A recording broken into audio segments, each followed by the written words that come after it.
el Uruguay el país que más amamos. Hagan éxito. Hace 4 siglos y medio, nuestro país era completamente desconocido. Hace 4 siglos y medio no había nuestro país. Desconocido por quiénes. No sé si es claro.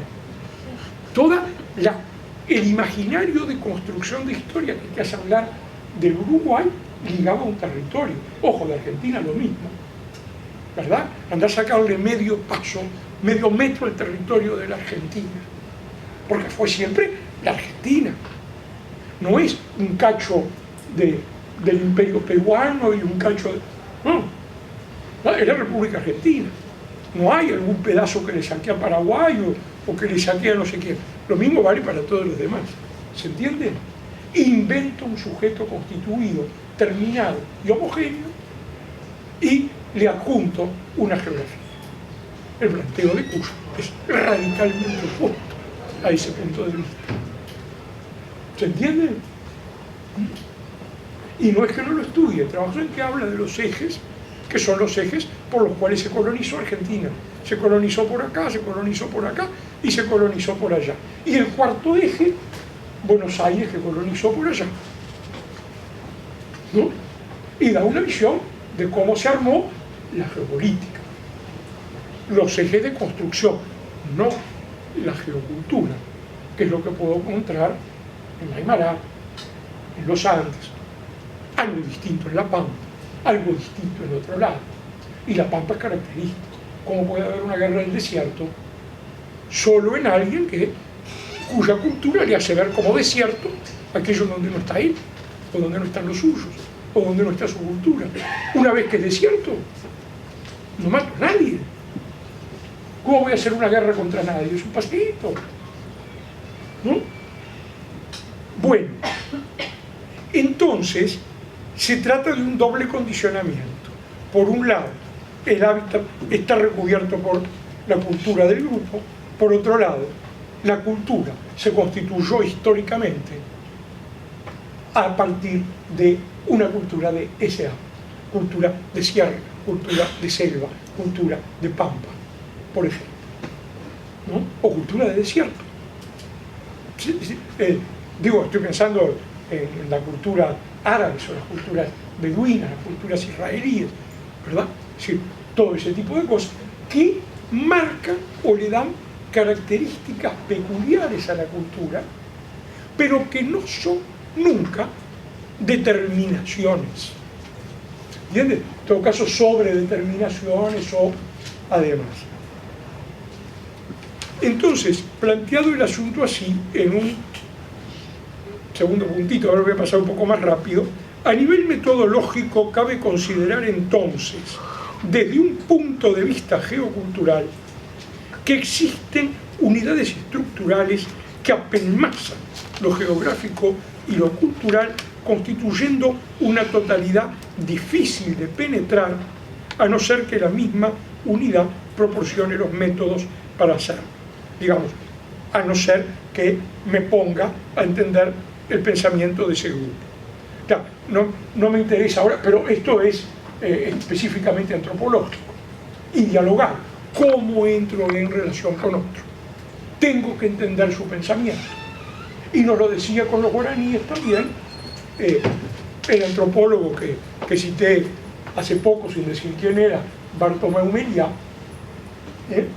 que te decía, bien, cuidado con leer los textos guaraníes, a ver si se parecen a lo oriental. A ver, lee el Albir Rapitá y a ver si se parece al mito de la caverna. Y vos empezás a comparar, porque claro, la tierra sin mar es como, la primera tierra, y empezás a comparar y decís, no se parece, para nada. Porque la perdiz primigenia hace tal cosa, por eso las perdices de ahora viven en el campo. Porque la lechuza se paraba en determinados lugares y iba haciendo la noche, por eso las actuales lechuzas salen de noche. Entonces el texto mítico me explica la realidad actual me explica el texto mítico, pero son las acciones los que se repiten. En cambio, en Platón, Si yo entiendo el fondo de la caverna, estoy absolutamente seguro de no entender lo de afuera, porque no hay relación entre el fondo de la caverna y lo que hay afuera. Es puro engaño, es juego de titiritero.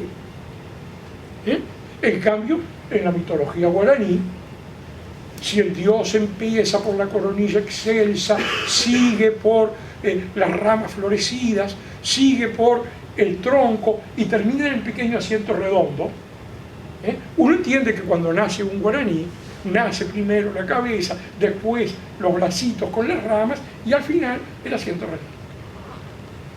¿Ah? Y por supuesto, el rito cuando nace un niño es leer el capítulo de la creación del Dios, que se crea a sí mismo.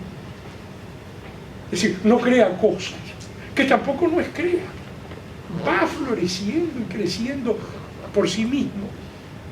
Es decir, hacer el esfuerzo de entenderlo supone empezar a tratar de dejar pensar como pienso yo.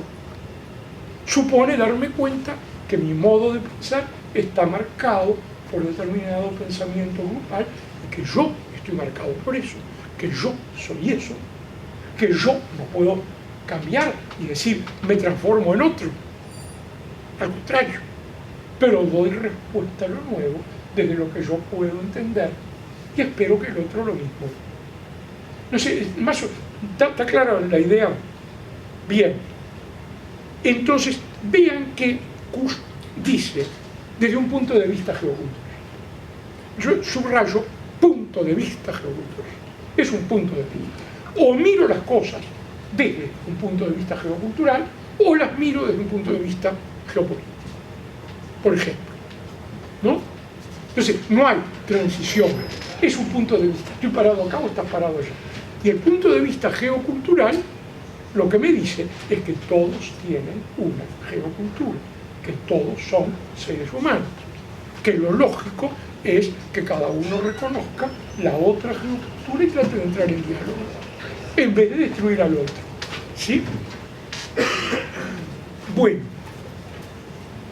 la idea del pensamiento dice, la idea de un pensamiento resultante de una intersección entre lo geográfico y lo cultural conduce al problema filosófico de la incidencia del suelo en el pensamiento y abre por consiguiente esta pregunta: ¿todo pensamiento sufre la gravidez del suelo o es posible lograr un pensamiento que escape a toda gravitación? La respuesta de Kusch es, por supuesto, está diciendo no escapa ningún pensamiento a toda gravitación. Responde a la gravidez del suelo. Y no creo que sea un error de ortografía que diga la gravidez y no la gravedad. ¿Ah? Porque la gravidez implica algo que se está gestando.